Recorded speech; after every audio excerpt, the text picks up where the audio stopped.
अचलपूरच्या नगराध्यक्ष पदाची उमेदवार भारतीय जनता पार्टीचे पक्षश्रेष्ठ भारताचे पंतप्रधान नरेंद्रजी मोदी, महाराष्ट्राचे मुख्यमंत्री सन्माननीय देवेंद्रजी फडणवीस, पक्षश्रेष्ठ आणि पक्षनेते यांनी आमच्यावर जो विश्वास दाखवला आणि त्यांनी मला ही जी उमेदवारी दिली त्याबद्दल त्यांचे सर्वप्रथम मी आभार मानते। आमच्यावर जो विश्वास त्यांनी दाखवला आहे त्या विश्वासाचं सोनं आम्ही त्यांना नक्कीच करून दाखवणार आहे। माझे मिस्टर अभयजी मातने यांचं सामाजिक कार्य आपण सर्वांनी पाहिलेलंच आहे, त्यांचा संघर्ष तुम्ही सर्वांनी जाणलेलाच आहे। त्यांच्याच सामाजिक कार्यावर पावलावर पाऊल टाकून मला आज एक पाऊल पुढे जायचं आहे, जेणेकरून मलाही समाजसेवा करायची एक संधी उपलब्ध होईल। त्यासाठी आपल्या सर्वांची साथ मला अपेक्षित आहे। आणि नगराध्यक्ष झाल्यानंतर आपल्या अचलपूर जुळा शहरीमध्ये जो विकास करायचा आहे त्या विकासासाठी आम्ही सज्ज राहू। आपल्या सर्वांना विश्वास देऊ इच्छिते की आपल्या अचलपूर जुळ्या शहरीच्या नगरीमध्ये ज्या समस्या आहेत, जशी पाण्याची समस्या आहे, पाण्याच्या समस्येसाठी जातीने लक्ष देऊन त्याचं नियमन लावून व्यवस्थित त्याचं निराकरण करू।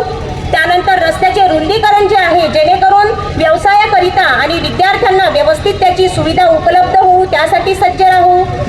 त्यानंतर शहरामध्ये indoor stadium, running track, oxygen park गरजेचं आहे। तरुण पिढी पोलीस भरतीसाठी जे सज्ज झालेले आहेत त्यांच्यासाठी त्याची सोय करून देणे गरजेचे आहे। त्यासाठी त्याचं नियोजन करून आपल्याला तिथे त्याची सोय लावणे आहे। तसेच आधुनिक शिक्षण व्यवस्था अचलपूरमध्ये डिजिटल शाळा उपक्रम सुरू करण्यासाठी सुद्धा आमची टीम सज्ज राहील। त्यानंतर महिला सक्षमीकरणासाठी ज्या ज्या गोष्टी कराव्या लागतील त्या सर्व गोष्टींकडे जातीने लक्ष देऊन मी पुढाकार घेईन। जसे बचत गट आहे, बचत गटामध्ये जे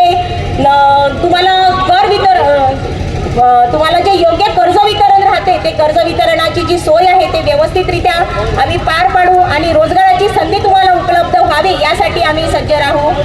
तसेच जुळ्या शहराच्या नगरीत तरुणांना ज्यांनी टेक्निकल शिक्षण घेतले आहे परंतु त्यांना रोजगार नाही, जसे इंजिनियर आहेत, ITI आहेत अथवा संगणकचे कोर्स केलेले आहेत, अशांना रोजगार नाही। त्या तरुणांना मोठ्या शहरात बेरोजगारी पसरलेली आहे, परंतु काही तरुणांनी ग्रामीण क्षेत्रातील तरुणांना, युवकांना रोजगार मिळावा म्हणून अहिल्यानगर सारख्या ग्रामीण क्षेत्रात IT हब निर्माण केला आहे। त्याच धर्तीवर आपण जुळ्या नगरीत IT हब निर्माण करण्याचा प्रयत्न करू, त्यामधून तरुणांना रोजगार मिळावा आणि त्यांना रोजगार करण्याची संधी मिळावी यासाठी आपण प्रयत्नशील राहू। म्हणून मी भारतीय जनता पार्टीचे नगराध्यक्ष या नात्याने आपल्या सर्वांना आव्हान करू इच्छिते की येत्या